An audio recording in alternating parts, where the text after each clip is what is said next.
So now that we've talked about pacing and pausing, I want to end this unit by talking about gestures and movement. Once again, to think back to that grading rubric that we talked about at the beginning of the assignment, you'll notice we've talked about each one of those elements, and the last element on there is the speaker used gestures and movement effectively and appropriately. So I want to end by talking about these issues.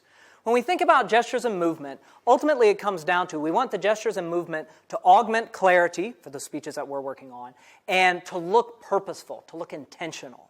Okay? So if you'll remember back to that speech apprehension video where the guy was at the city council meeting, right, and he took off his glasses and they were doing this and all that, that clearly was unintentional movement. He had no idea what was going on. His arm was off doing its own thing while he was speaking. He was so nervous. Okay, so we want to make sure that our movement and gestures look purposeful and add to clarity. So let's talk about gestures first.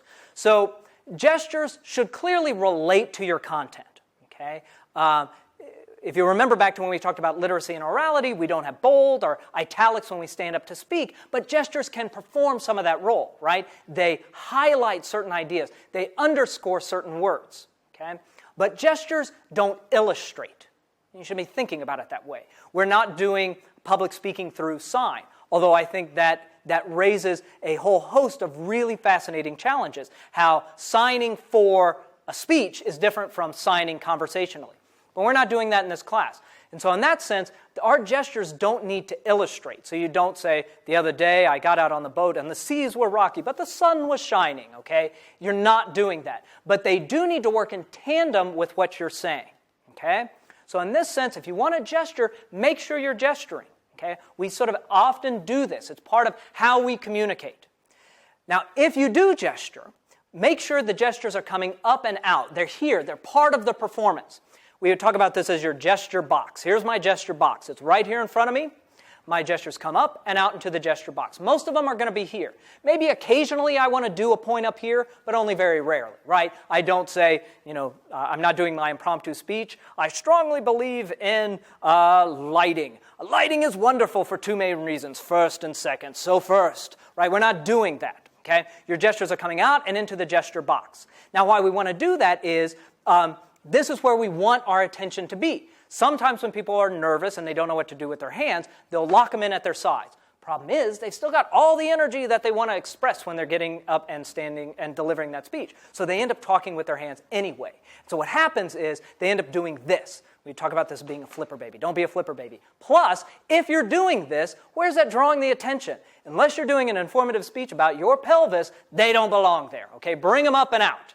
Okay, this is where you want our attention. So those gestures are coming up into this gesture box, right? And you're using them to illustrate, to underscore your key ideas, okay? But they should look purposeful and they should augment clarity, okay? So if you want to gesture on your preview, I often do that. There are three things I want to talk about: first, second, and third, okay? If it looks natural, great. If not, don't do it. Just like we did on the transitions when we were talking about transitioning, it shouldn't look forced. So too there are three things I want to talk about: first, second, and third.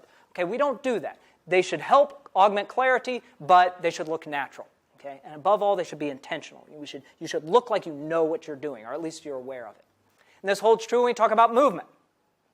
So in movement, we talked about you can maybe move on a transition.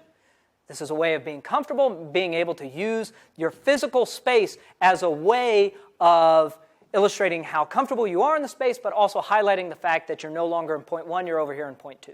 Now, you don't have to move, but if you do move, it should look purposeful, it should look clean, it should look intentional. What you don't want, and sometimes you see, right, is a movement where the speaker's standing up there and they're talking to you, but clearly they're not very aware of what they're doing. They just kind of look a little unhinged and ill at ease. Okay, so the movement should look purposeful. But as with gesture, if you want to move, make sure you're doing so. Okay, we have two things that happen in this regard. Sometimes people stand there and then they're just like this the whole time and they're doing their talk. Right? If you have two functioning feet, use them, okay? Stand on 2 feet. The other thing is, if they are standing, they're nervous, they still kind of want to move. They've got all this nervous energy. So they start, putting their weight in their back pocket, and they're doing this. I don't know, you're not dancing for us in this speech. Or the other thing is just slowly kind of going back and forth. If you're reading your notes and you're not looking at the audience, you might find yourself doing this. In this class, as you video your performances, you might go back and take a look at that. If you watch your speech on twice speed and you get a little motion sickness, you're probably seesawing back a little bit too much. Okay? So movement should be purposeful. You might even plan it. I know I'm going to walk on my point one. If you're practicing your speech, practice the speech as much as you can as you will deliver it.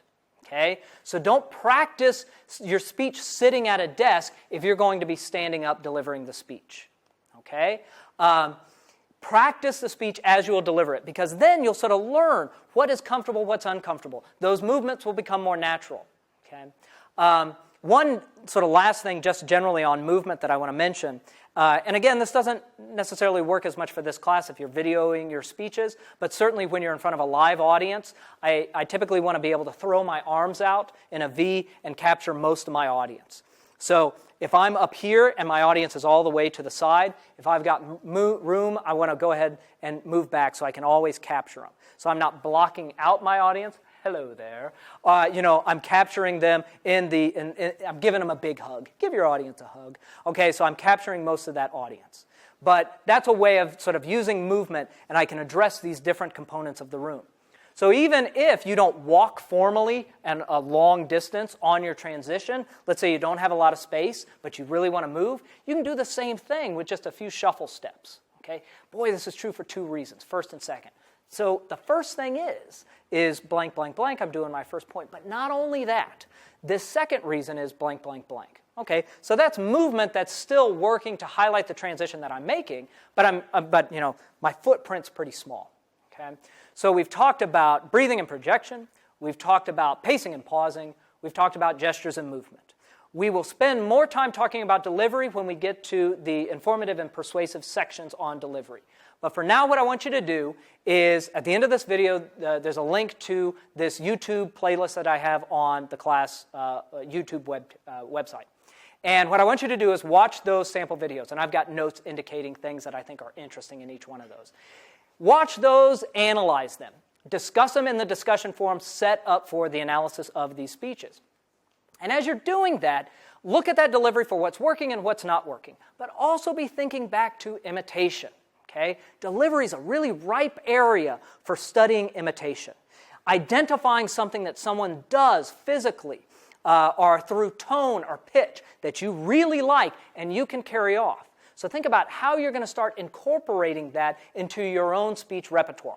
So for example, years ago, I had a colleague here in this department, and he was doing a presentation. He was doing it on discourse analytics, and so he kept talking about this one term. And throughout the speech, he had this gesture, and it was, he really got into it. And it was very precise when he was talking about words. And I was watching it, and I'm like, done. That is mine now. I hope there's no plagiarism case on gestures, because I own that. And over the years, I just find myself doing it more and more. It's natural, it's not forced, but I saw something, it seemed to fit within my natural delivery system, so I tried to incorporate it into my own speech repertoire. So as you're watching those videos, analyze them, but also think about good models of delivery imitation.